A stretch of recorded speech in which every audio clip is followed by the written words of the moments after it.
الحمد لله نحمده ونستعينه ونستغفره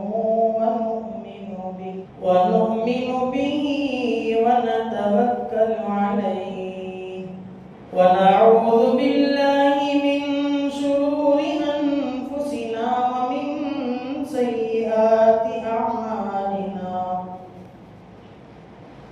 من يهده الله فلا مضل له ومن يضلله فلا هادي له ونشهد أن لا إله إلا الله وحده لا شريك له ونشهد أن سيدنا ومولانا محمدا عبده ورسوله أما بعد فأعوذ بالله من الشيطان الرجيم بسم الله الرحمن الرحيم ألم يجدك يتيما فآوى ووجدك ضالا فهدى وقال تعالى في مقام آخر وإذ ابتلى إبراهيم ربه بكلمات فأتمهن صدق الله العظيم اللهم صل على سيدنا شفيعنا حبيبنا نبينا مولانا محمد وبارك وسلم. میرے محترم عزیز دوستوں اور میرے ایمانی غیرت مند بھائیوں، بزرگوں اور عزیز ساتھیوں، عربی مہینوں کے اعتبار سے ابھی جو مہینہ گزر رہا ہے یہ ربیع الاول کا مہینہ، جس مہینے کے اندر میرے اور آپ کے آقا تاجدار مدینہ احمد مجتبی محمد مصطفیٰ سید الاولین والآخرین سید کائنات حضرت محمد رسول اللہ صلی اللہ علیہ وسلم کی ولادت باسعادت ہوئی تھی۔ اس مہینے کے اندر امت مسلمہ میں ایک جنون طاری رہتا ہے، عشق اور محبت کا تقاضا بھی ہوتا ہے کہ جس مہینے کے اندر سید الانبیاء حضرت محمد صلی اللہ علیہ وسلم کی ولادت باسعادت ہوئی، اس میں خاص طور سے زیادہ ولادت رسول اور سیرت رسول صلی اللہ علیہ وسلم کے متعلق باتیں سنی جائے، یہ محبت کا بھی تقاضا ہوتا ہے۔ ویسے عام طور سے اللہ کے نبی علیہ السلام کی ذات اور شخصیت وہ شخصیت ہے جس کا تذکرہ کسی مہینے کے ساتھ خاص نہیں، کسی وقت کے ساتھ خاص نہیں، کسی دن کے ساتھ خاص نہیں۔ اللہ کے محبوب علیہ السلام کی ذات اور آپ کی شخصیت وہ شخصیت ہے۔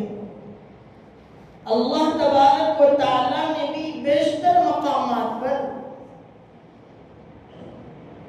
یہ فرمایا کہ اے رسول جہاں میرا تذکرہ ہوگا، بیشتر مقامات ایسے ہیں جہاں میرے نام کے ساتھ آپ کا بھی نام لیا جائے گا۔ جہاں میرا تذکرہ ہوگا وہاں آپ کا بھی تذکرہ ہوگا۔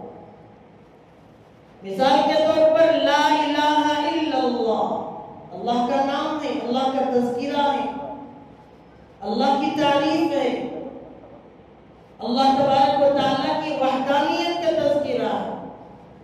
لا الہ الا اللہ پر ابھی جملہ مکمل نہیں ہوا، لائن کمپلیٹ نہیں ہوئی، لائن مکمل اس وقت ہوگی جب کہا جائے محمد رسول اللہ صلی اللہ تعالی علیہ وسلم۔ مسلمان کے لیے یہ اقرار کافی نہیں ہے کہ میں اللہ کے علاوہ کسی کی بھی عبادت نہیں کرتا، کسی کو اپنا خالق اور مالک نہیں مانتا۔ ابھی اس کا ایمان اتنا مان لینے پر نہیں ہوا، بلکہ یہ مان لینا اور یہ عقیدہ رکھنا اور یہ سمجھ لینا بھی لازمی ہوتا ہے کہ محمد رسول اللہ، کہ حضرت محمد رسول اللہ صلی اللہ علیہ وسلم اللہ تبارک و تعالیٰ کے آخری برگزیدہ پیغمبر ہیں۔ آپ اللہ تبارک و تعالیٰ کے آخری رسول ہیں، یہ ماننا بھی ضروری ہوتا ہے۔ جب اللہ تبارک و تعالیٰ کسی کو انوکھی نعمت دینی ہوتی ہے تو اسے آزمائش میں مبتلا فرماتے ہیں۔ اپنے کسی بندے کو اپنا مقرب بنانا ہو، برگزیدہ بنانا ہو، اللہ تبارک و تعالیٰ کا یہ ضابطہ ہے کہ اسے حالات کی مشین میں ڈال کر اچھے سے جھنجھوڑتے ہیں، حالات کی کشتی میں اسے ڈبوتے ہیں، مصیبتیں اس کی زندگی میں داخل ہوتی ہیں، آزمائشیں اس کی زندگی میں نظر آتی ہیں، حالات سے دو چار بندہ ہو جاتا ہے۔ جب حالات سے سرخرو ہو کر ہر حال میں اللہ تبارک و تعالیٰ کا جب بندہ شکر ادا کرتا ہے، اللہ کا احسان مانتا ہے، آسانی میں بھی، سہولت ہو، صعوبتیں ہو، مشکلات ہو، جس طرح کے بھی حالات ہو، وہ شکر اللہ تبارک و تعالیٰ کا ادا کرتا ہے، تو پھر اللہ تعالیٰ اسے وہ نعمت جو دینی ہوتی ہے وہ دے دیتے ہیں۔ یہ اللہ کا ضابطہ۔ بالکل اسی طریقے سے جیسے اللہ نے کچھ دینا تھا حضرت ابراہیم کو، آزمائش میں مبتلا کیا، اس کی دلیل قرآن عظیم الشان سے فرمایا وَإِذِ ابْتَلَىٰ إِبْرَاهِيمَ رَبُّهُ بِكَلِمَاتٍ فَأَتَمَّهُنَّ، اور یاد کرو اس وقت کو جب آزمایا حضرت ابراہیم کو ان کے رب نے کچھ باتوں میں، کچھ کاموں میں، اور وہ اس میں 100%، 100% کامیاب اترے۔ اور نتیجہ کیا نکلا؟ جب آزمائش میں کامیاب، اولاد کی آزمائش، بیوی بچوں کی آزمائش، شہر چھوڑنے کی آزمائش، خاندان اور قبیلے سے دور ہونا پڑا، اللہ نے مختلف طریقے سے آزمایا، پھر نتیجہ قرآن نے اعلان فرمایا قال انی جاعلک للناس اماما، فرمایا کہ اے میرے پیارے ابراہیم خلیل اللہ علیہ السلام، میں آپ کو انسانوں کا امام بناتا ہوں۔ اللہ نے اعلان فرمایا، آزمائشوں میں آپ کھرے اترے، کسی بھی امتحان میں آپ فیل نہیں ہوئے، ناکام نہیں ہوئے، ہر امتحان میں آپ کامیاب کھرے اترے، ہر آزمائش میں آپ کامیاب رہے، 100% آپ نے نمبرات حاصل کیے۔ تو اب نتیجہ اور رزلٹ یہ ہے جس کا ذکر ہم نے قرآن میں بھی کیا، قال انی جاعلک للناس اماما، نتیجہ یہ ہے کہ ہم آپ کو لوگوں کا، انسانوں کا امام بنا رہے ہیں۔ تو اللہ تبارک و تعالیٰ اپنے مقبول بندوں کو، اپنا برگزیدہ جسے بنانا ہوتا ہے، اپنا چہیتا جسے بنانا مقصود ہوتا ہے، ضرور اللہ تبارک و تعالیٰ کا یہ ضابطہ ہے کہ اسے آزمائش میں مبتلا فرماتے ہیں۔ قرآن میں ایک اور جگہ ارشاد فرمایا مَسَّتْهُمُ الْبَأْسَاءُ وَالضَّرَّاءُ وَزُلْزِلُوا حَتَّى يَقُولَ الرَّسُولُ، ان پر اس قدر آزمائشیں آئی، تنگیاں آئی، سختیاں آئی، صعوبتیں آئی، اور اس طرح ہم نے ان کو جھنجھوڑ کے چھوڑا، حالات میں مبتلا کر کے چھوڑا، ایسے حالات میں مبتلا کیا، وہ بول اٹھے، حتیٰ کہ رسول کہنے لگے، اور ان کے ساتھ نبیوں پر، رسولوں پر، اللہ کی ذات پر جس میں ایمان لے آئے تھے وہ بھی بول اٹھے، حتیٰ یقول الرسول والذین آمنوا معه متی نصر اللہ۔ ہمیں تو حالات نے ایسے گھیرے میں لے رکھا ہے، مصیبتوں کے پہاڑ ہیں، آزمائشوں کے پہاڑ ہم پر ٹوٹے جا رہے ہیں، ہر طرف سے قحط ہی قحط نظر آتا ہے، بتاؤ متی نصر اللہ، اللہ کی مدد کب آئے گی؟ اللہ آزماتے ہیں۔ پھر ایک وقت آیا، اللہ نے اعلان فرمایا الا ان آگاہ ہو جاؤ، ہوشیار اور چوکنا ہو جاؤ، تیار ہو جاؤ کہ ہماری مدد بس اب آنے ہی کو ہے، ہماری مدد تو اب آنے ہی والی ہے۔ الغرض سے میرے دوستوں، اللہ تبارک و تعالیٰ اپنے مقرب اور برگزیدہ بندوں کو آزماتے ہیں، نبیوں کو، رسولوں کو، پیغمبروں کو، صحابہ کو بھی یہاں تک کہ آزمایا، صحابہ کے بعد کے دور کے لوگوں کو بھی اللہ نے قسم قسم کے آزمائشوں میں، یہاں تک کہ ہر دور کے اللہ تبارک و تعالیٰ اپنے برگزیدہ لوگوں کو آزماتے ہیں۔ بندہ مومن اپنے ایمان میں جتنا مضبوط اور کھڑا ہوتا ہے، اللہ تعالیٰ ویسی اذیتوں میں اور آزمائشوں میں مبتلا فرما کر اس کے درجات بلند فرماتے ہیں۔ صحابہ اکرام کو آزمایا، صحابہ اکرام کی چنندہ جماعت، جس میں سے ایک ایک صحابی کو بھی اللہ نے چنا۔ اللہ فرماتے ہیں ہم نے ہمارے محبوب علیہ السلام کی جو جماعت تھی ان کو بھی آزمایا۔ کیسے؟ وَزُلْزِلُوا زِلْزَالًا شَدِيدًا، ایسی مصیبتیں، ایسی آزمائشیں، ایسی صعوبتوں کے پہاڑ، ایسے حالات کا قحط ان پر ڈال کر ہم نے ان کو ایسے جھنجھوڑا کہ وہ پریشان ہو گئے اور چیخ کر کہنے لگے متی نصر اللہ، اللہ کی مدد کب آئے گی؟ صحابہ کو بھی اللہ نے آزمایا۔ اور یہ بات بھی سچ ہے کہ جب کوئی چیز ہم میں سے کوئی بھی آدمی خریدتے ہیں، مارکیٹ یا بازار جاتے ہیں کہ کوئی بھی چیز خریدنا ہو تو ہم اسے ضرور ٹھوک بجاتے ہیں۔ کوئی برتن خریدنا ہو، سبزی خریدنی ہو یا کوئی ہانڈی خریدنی ہو، یہاں تک کہ تربوز یا خربوز بھی ہم خریدتے ہیں تو اسے ٹھوک بجاتے ہیں، معلوم کرتے ہیں کہ اندر سے کیسا ہے۔ پھر تجربہ ہوتا ہے، معلوم ہوتا ہے، ٹھوک بجانے پر معلوم ہوتا ہے کہ یہ باہر سے خوشنما ہے یا اس کے اندر بھی مٹھاس موجود ہے۔ تو جب ہم ایک معمولی سبزی کو خریدتے ہیں یا کوئی برتن خریدتے ہیں تو ہم پرکھتے ہیں اور اسے اچھی سی تحقیق کر کے لیتے ہیں، لیکن اللہ تبارک و تعالیٰ کا ضابطہ کہ کسی کو اپنا مقرب بنانا ہو، برگزیدہ بنانا ہو، کیوں کر اللہ تبارک و تعالیٰ اسے اچھے سے پرکھ کر اپنا محبوب نہ بنائے؟ اللہ تبارک و تعالیٰ بھی اپنے برگزیدہ بندوں کو آزماتے ہیں۔ اللہ کے محبوب علیہ السلام کی تشریف آوری جس خاندان میں ہونا تھا، جس قبیلے میں ہونا تھا، قبیلے قریش کے 3 افراد ایسے جو اللہ کے نبی علیہ السلام کے مقرب ترین رشتہ دار کہلائے، 3 افراد کو اللہ نے خوب آزمایا۔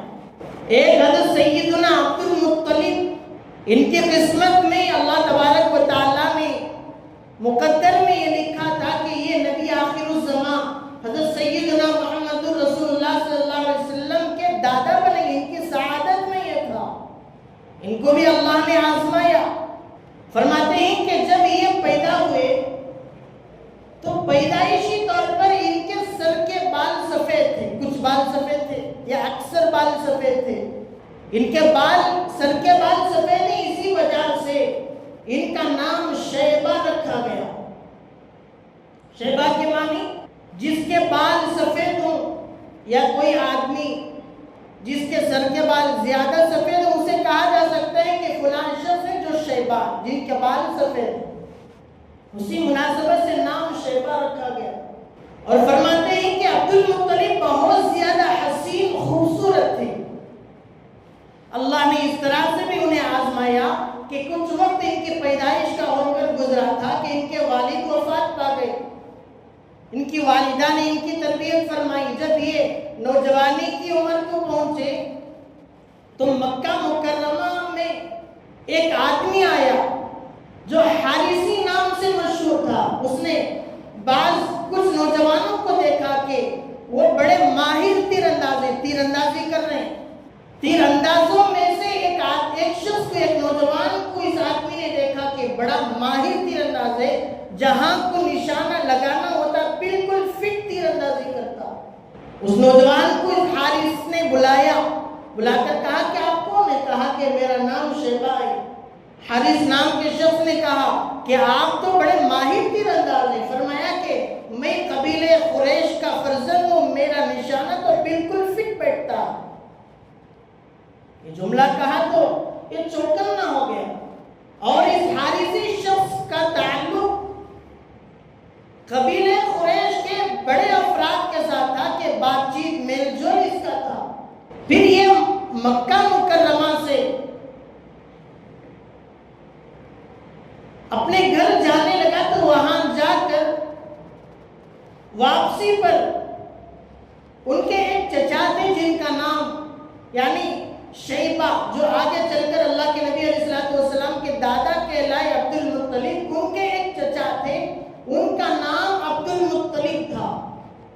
ان سے ذکر فرمایا کہ میں نے ایک نوجوان کو دیکھا، اس نے اپنے والد کا اور قبیلے کی شناخت یوں بتلائی اور کہا کہ مجھے لگتا ہے کہ یہ لڑکا آپ کا بھتیجا ہے.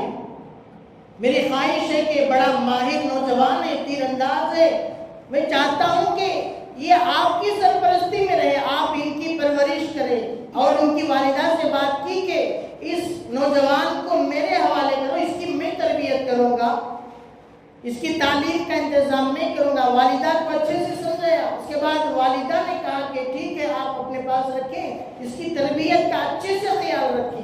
تو والدہ کی جدائی بھی دادا نے برداشت کی. شیبہ نے وہ لے کر اپنے علاقے جا رہے تھے عبد المطلب، شیبہ نوجوان لڑکے کو لے کر، اور یہ زبان سے نکلا کہ یہ جو عبد المطلب ہے اپنے ساتھ کسی غلام کو لے آئے ہیں. کہا کہ یہ عبد المطلب یعنی مطلب کا غلام یا نوکر کہہ لیں.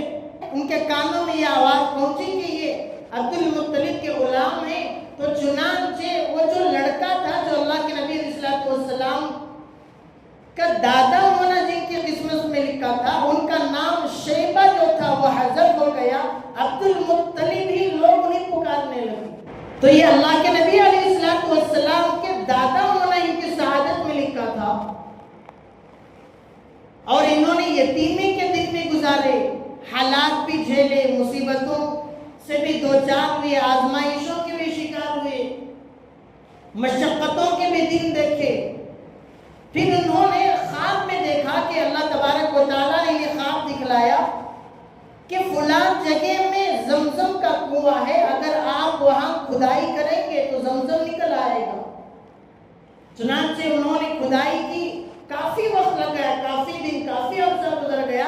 اکیلے تنے تنہا اس میں کھدائی کرتے رہے. زمین کے ایک تہہ میں جا کر ایک بڑی چٹان نکلی. جب اسے عبد المطلب نے پھوڑا تو نیچے سے زمزم نکل آیا.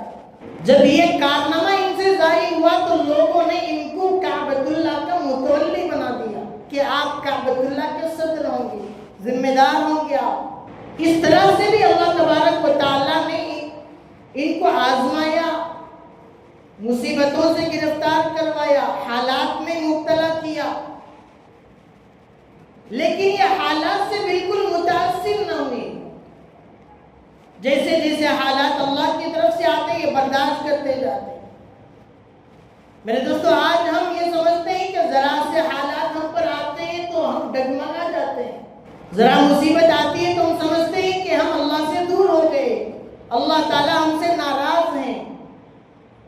یعنی دنیاوی نقصان کو اللہ کی ناراضی کا سبب سمجھتے ہیں اور دنیاوی فائدے کو اللہ کی رضامندی کی علامت سمجھتے ہیں. کاروبار میں نقصان ہوتا ہے تو اللہ کی ناراضگی سمجھتے ہیں. کاروبار اور ملازمت میں فائدہ اور نفع ہوتا ہے تو اس میں اللہ تبارک و تعالیٰ کی رضامندی کی علامت سمجھتے ہیں. حالانکہ میرے عزیزو ایسا نہیں ہے.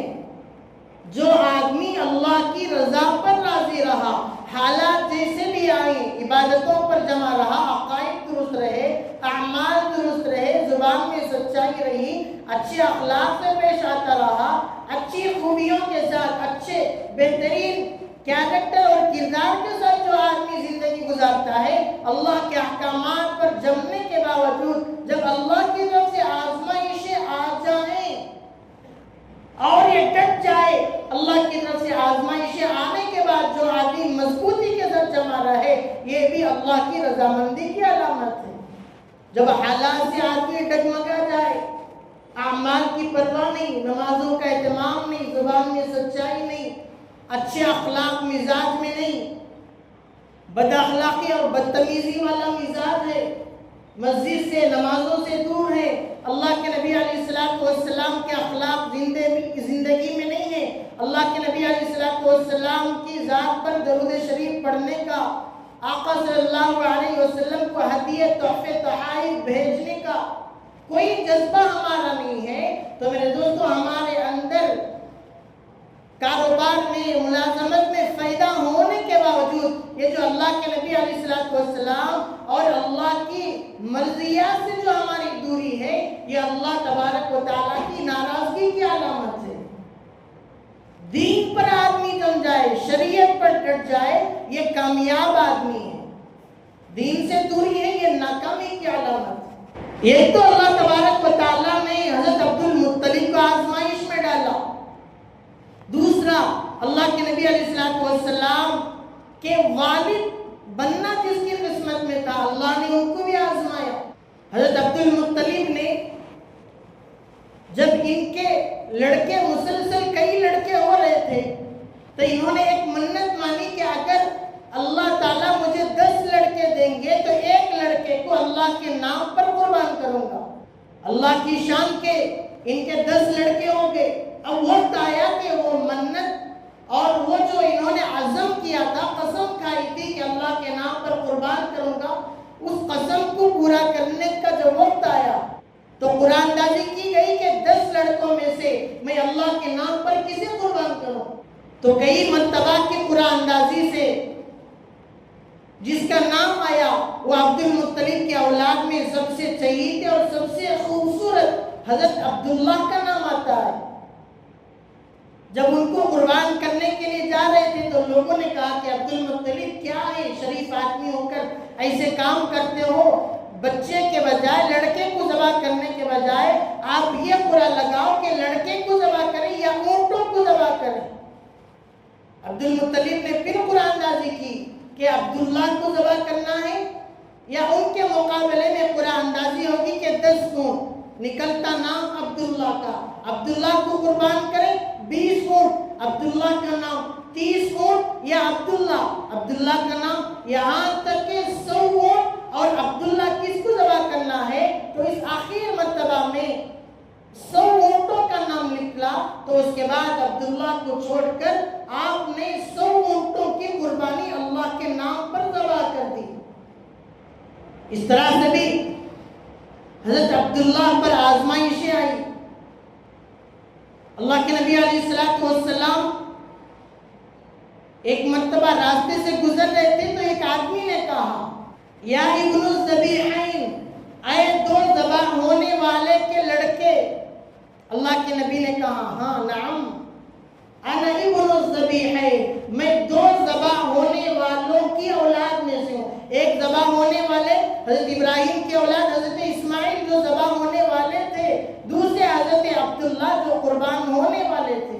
تو قرآن اندازی کی گئی تو حضرت عبداللہ قربان ہونے والے تھے تو اللہ نے بچایا، اس طرح کی بھی قربانی انہوں نے دی۔ تیسری قربانی، تیسری آزمائش اللہ تبارک و تعالیٰ نے جس خاندان میں، جن کی نسل میں نبی آخر الزمان صلی اللہ علیہ وسلم کو لانا تھا، ان کی والدہ، اللہ کے نبی کی والدہ حضرت آمینہ کو بھی آزمایا۔ چنانچہ حضرت عبداللہ کا نکاح ہو گیا۔ ان کے نکاح میں کئی لڑکیاں پیشکش کرتی رہی کہ ہم سے نکاح ہو، کیونکہ حضرت عبداللہ تو بڑے حسین تھے، بڑے خوبصورت، بڑے جمیل تھے، بڑے اچھے اخلاق کے ماہر۔ آخر میں ایک خاتون، ایک لڑکی سے، حضرت آمینہ جس کا نام ہے، ان سے نکاح ہوا۔ تو نکاح ہونے کے کچھ عرصے کے بعد، کچھ مہینے گزرے تھے، تو ایک قافلہ ملک شام تجارت کی غرض سے جا رہا تھا۔ تو حضرت عبداللہ نے بھی اپنی اہلیہ کے سامنے اس کا اظہار کیا کہ تجارت کی غرض سے میں بھی جانا چاہتا ہوں۔ حضرت آمینہ نے روکا کہ ہماری نئی شادی ہوئی ہے، آپ چلے جائیں گے تو کیسا؟ انہیں ملال ہونے لگا اور بڑی حسرت ہونے لگی۔ عبداللہ نے منایا کہ نہیں، میں جاؤں گا تو انشاءاللہ جلد لوٹ آؤں گا۔ حضرت آمینہ نے اجازت دے حضرت عبداللہ نے حضرت آمینہ کی اداسی دور کرنے کے لیے کہا کہ نہیں، میں چند دن میں انشاءاللہ تجارت کر کے اچھے منافع کے ساتھ لوٹ آؤں گا، لیکن میری خواہش ہے کہ جب ہمارا قافلہ ملک شام سے جب آنے کی آپ کو اطلاع ملے، جب گھنٹی بجے آپ کو اطلاع پہنچے تو آپ گھر کے دہلیز کے قریب آ جانا اچھے انداز سے، تاکہ میں آپ کو دیکھوں تجارت سے تو میں خوش ہو کر آپ سے ملاقات کروں، آپ سے ملوں، سلام کلام میں کر سکوں۔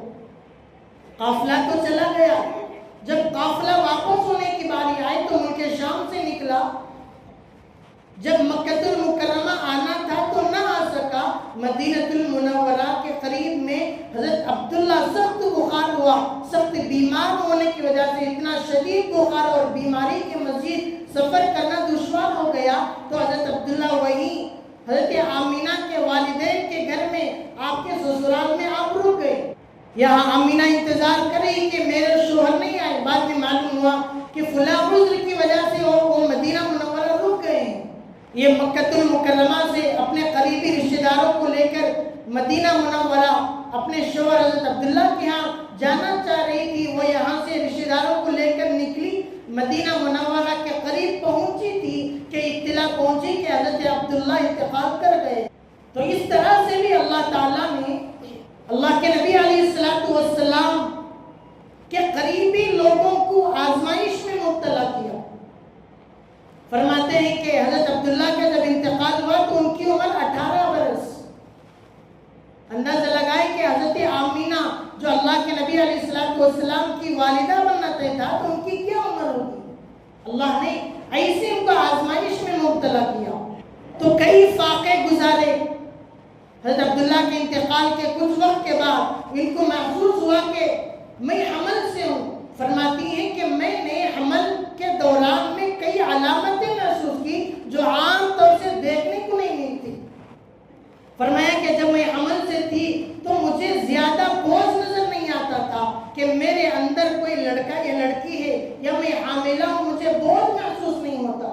اور فرماتی ہیں کہ جب میں حمل سے ہوں اور کسی وجہ سے میں کہیں جاتی ہوں، دھوپ میں مجھے کوئی کام کرنا پڑتا ہے تو میرے قریب میں آ کر بادل سایا کرتا اور میں زمزم کے کنویں کے پاس پانی بھرنے کے لیے برتن لے کر جاتی تو مجھے محسوس ہوتا، اللہ کی مدد میرے ساتھ ہوتی کہ زمزم کا پانی جہاں میں قریب میں پانی بھرنے کے لیے جاتی ہوں میرے قریب میں پانی آ جاتا۔ پاس میں پانی بھرنے والی خواتین کہتی کہ آمینہ ذرا رک جاؤ، آپ کی برکت ہے کہ پانی قریب آ رہا ہے، آپ کچھ دیر رک جاؤ، ہم بھی پانی سے اپنا برتن بھر لیں پھر آپ روانہ ہو جاؤ۔ اور فرماتی ہیں کہ کئی چیزیں میں نے دیکھے، اور فرماتی ہیں کہ جب نبی آخر الزمان صلی اللہ علیہ وسلم میرے پیٹ کے اندر ہی قریب ہے کہ ولادت ہو تو میں نے دیکھا کہ خوبصورت حسین ستارہ ہے، بڑا تیزی کے ساتھ بڑے بہترین انداز سے جگمگا رہا ہے اور خوب چمک رہا ہے، اور کئی علامتیں۔ فرمایا کہ توریت کے اندر بھی یہ علامت ہے کہ جب نبی آخر الزمان صلی اللہ علیہ وسلم کی تشریف آوری کا وقت ہوگا تو ایک سرخ ستارہ بڑی تیزی سے چمکے گا۔ جب یہودیوں نے یہ علامت دیکھی تو ان کو یہ خدشہ اور خطرہ ہونا شروع ہو گیا، یہاں تک کہ یہودی ایوانوں کے اندر یہ بے چینی شروع ہو گئی کہ ممکن ہے کہ نبی آخر الزمان کی تشریف آوری کا وقت قریب ہے، جب آپ کی تشریف آوری ہو جائے گی تو ہمارا مذہب خطرے میں پڑ جائے گا۔ تو کئی علامتیں نبی آخر الزمان صلی اللہ علیہ وسلم کی اللہ تبارک و تعالیٰ نے اس کا ظہور فرمایا۔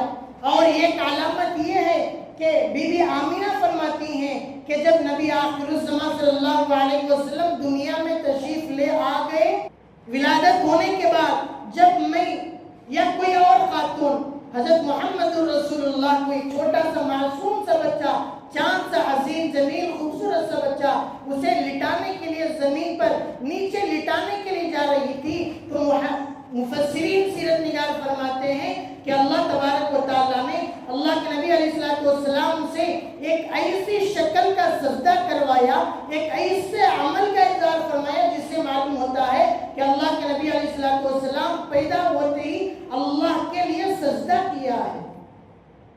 یہ اللہ کے نبی علیہ السلام نبی آخر الزمان